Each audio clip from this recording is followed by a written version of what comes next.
everyone, it's Brittany from The Pretty Plus. Wow, I look like George Washington. Oh well. It's Sunday morning. Claire just went down for a nap. I am going to get started on hopefully getting most of the breakfast burritos done. So I thought that I'd share with you. The first time I did this, when I was trying to make a copycat version of McDonald's breakfast burritos, I shared on my Instagram and so many people were so obsessed. But then people said that they just didn't get it. They didn't understand the process of doing the freezer burritos like I do. So I thought I'd do a quick video and show you everything I do. I made this recipe myself. I'm not joking, but it's just because I really like the McDonald's breakfast burritos. And while they're inexpensive, they're just $1.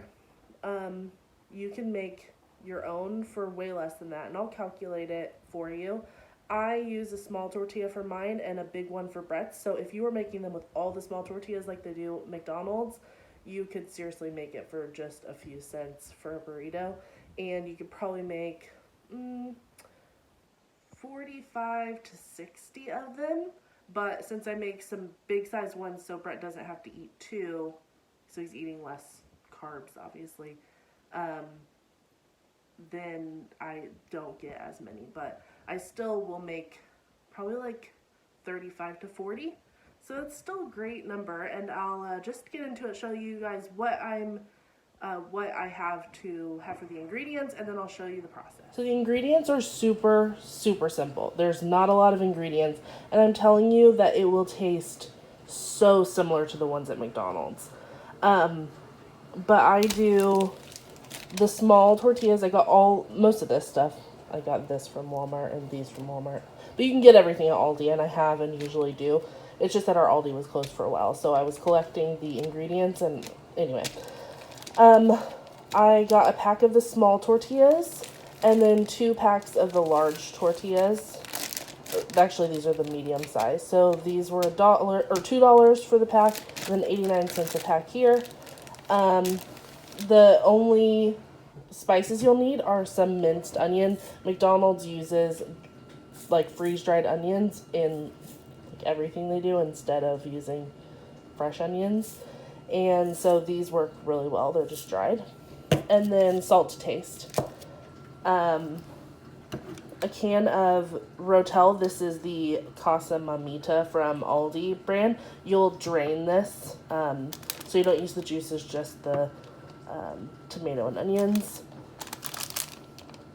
American cheese. I thought long and hard about the kind of cheese that I would use in this, and when I tasted it at McDonald's and I was dissecting it, I could tell it was like a creamy American, almost Velveeta-like cheese. So I went with American, so it's not as like pungent as Velveeta. And I got these at Aldi, I think, for like $1.35. So I'm talking, this is gonna be so cheap. Use some milk, obviously, in the egg mixture to make it fluffier. 2.5 dozen eggs is what I use for this whole mixture, and then 2 pounds of sausage. I'm going to brown up the sausage, cook the eggs, combine everything, and then assemble. So I will show you some of the process as I go along. Okay, so we're cooking our sausage low and slow because you don't want the crispy pieces, like you don't want it to get too crispy. Inside the McDonald's burritos, they are pretty like pellet-like. I don't know how you would get that pellet-like feature at home without like sitting out and rolling all of your sausage or purchasing the pellets. Like you can buy Jimmy Dean sausage that's already crumbled. No point in that, because when I cook it, I also cook it with some things in it. So I started at browning now, but we're also going to add that drained can of the Rotel, and then we're going to add a tablespoon of minced onion, and we're going to continue to cook that low and slow until the sausage is all cooked, and then we'll set that aside and start the eggs.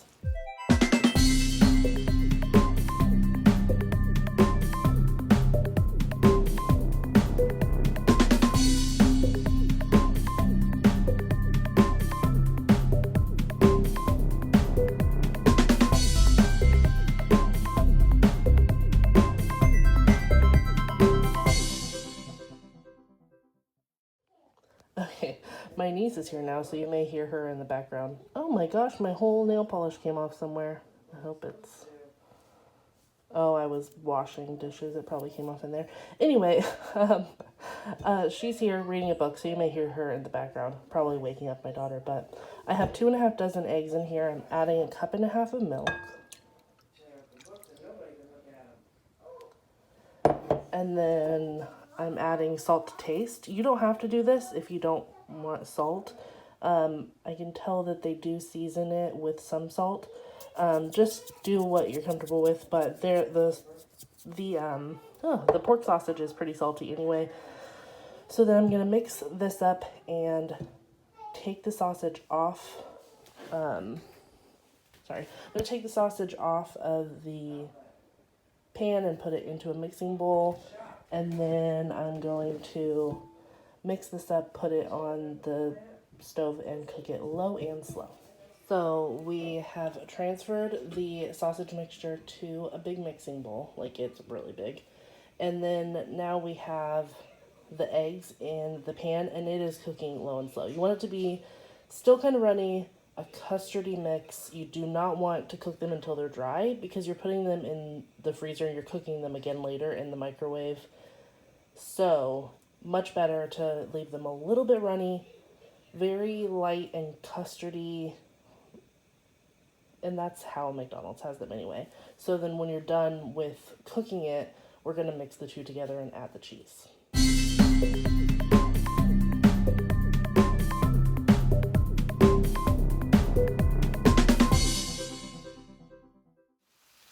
So I've hooked up all the eggs. They're really fluffy and still kind of a little bit runny.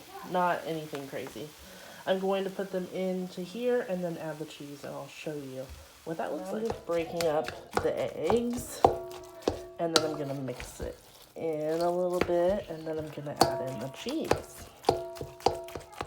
So this is what it looks like all mixed together. If you have a really big family, or I may have even done this for myself, if you really want to stretch it, you could probably add about 6 more eggs to maybe even a dozen, and it would just make it a little more eggy, a little less sausagey, or even cut out one of the packs of sausage if you're trying to reduce the amount of meat that you have. I'm going to add in the American cheese and mix it up. The first time I tried to make this, when I was adding the cheese in, I had chopped it all up, really trying to be really good about it.